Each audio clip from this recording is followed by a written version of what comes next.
एक गांव में एक आदमी रहता था। उसके घर के पास में एक पहाड़ था जहां पर वह रोज सुबह जाता था। वहां पर थोड़ी देर उस पहाड़ पर बैठता, फिर वापस आ जाता। तो रोज की तरह वह सुबह सुबह जा रहा था। पीछे से उसका छोटा सा बेटा आया। उसने आकर के उसका हाथ पकड़ लिया और कहा कि आज मैं भी आपके साथ चलूँगा। उसने पहले तो उसको थोड़ा समझाया और मना किया। कहा कि जो रास्ता है वो बहुत ही छोटा है और चढ़ाई बहुत ज़्यादा है, तो तुम मेरे साथ नहीं चल पाओगे। लेकिन फिर जब उस बेटे ने जिद करी तो पिता मान गया। वो दोनों पहाड़ पर चढ़ने लगे। पिता ने बेटे का हाथ कस करके पकड़ा हुआ था। लेफ्ट साइड में पहाड़ थी और राइट साइड में खाई थी और रास्ता बहुत ही छोटा था। वो पहाड़ी की चोटी तक पहुंचने ही वाले थे, तभी रास्ते में एक बड़ा सा पत्थर आया।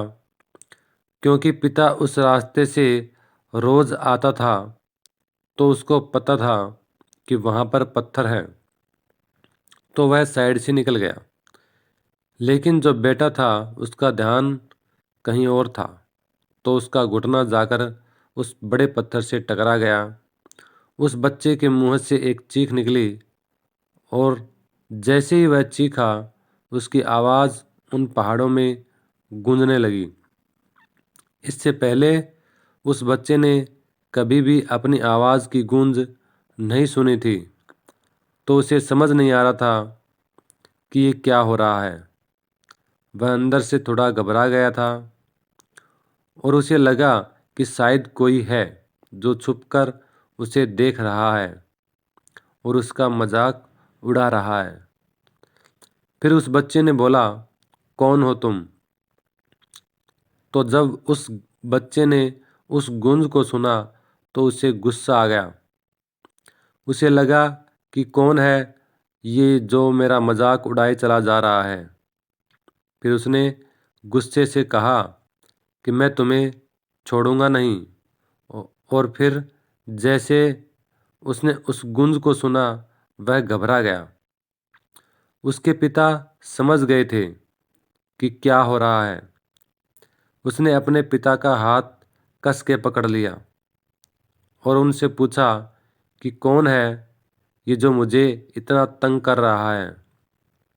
कौन है ये जो मुझे इतना डरा रहा है?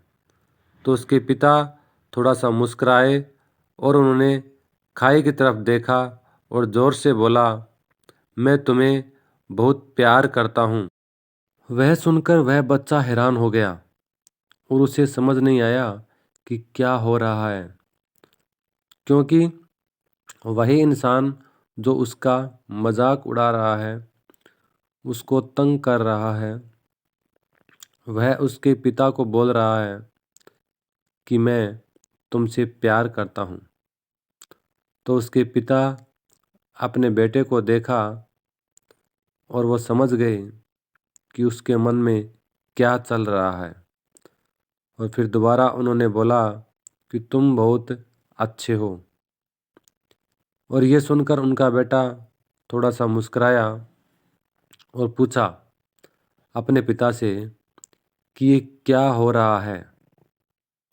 फिर उसके पिता ने अपने बेटे को समझाया कि ये जो आवाज़ तुम सुन रहे हो ना, ये किसी और की नहीं है, ये तुम्हारी ही आवाज़ है जो कि पहाड़ों में गूंज रही है और तुम्हें अपनी आवाज़ सुनाई दे रही है। जैसे तुम बोलते हो, ठीक वैसा ही तुम्हें सुनाई देता है। अगर तुम गुस्से से कुछ कहोगे तो पलट करके जो आवाज़ आएगी उसमें भी गुस्सा होगा। लेकिन अगर तुम कुछ अच्छा कहोगे तो वो आवाज़ भी अच्छी होगी। बिल्कुल इसी तरह से हमारी ज़िंदगी में भी होता है। जैसा तुम अपने मन में इस ज़िंदगी के बारे में सोचते हो, ये ज़िंदगी तुम्हारे लिए बिल्कुल वैसी ही हो जाती है। अगर तुम मन ही मन में अपने आप से बोलते रहोगे कि मेरी ज़िंदगी तो बहुत बुरी है, तो तुम्हारी ज़िंदगी सच में बुरी हो जाएगी। और अगर तुम अपनी ज़िंदगी से प्यार करोगे तो तुम्हारी ज़िंदगी भी तुमसे प्यार करेगी। ये बात उस बच्चे के दिमाग में घर कर गई और फिर वे दोनों उस पहाड़ की चोटी पर गए। लेकिन बच्चे के दिमाग में यही बात घूम रही थी और फिर वह बच्चा खिलखिलाकर हंसा और उसने अपने दोनों हाथ खोले और पूरी ताकत के साथ बोला, मैं ज़िंदगी से बहुत प्यार करता हूँ। धन्यवाद दोस्तों। ऐसी ही और कहानियाँ सुनने के लिए हमें फॉलो करें और लाइक और कमेंट भी ज़रूर करते रहिए।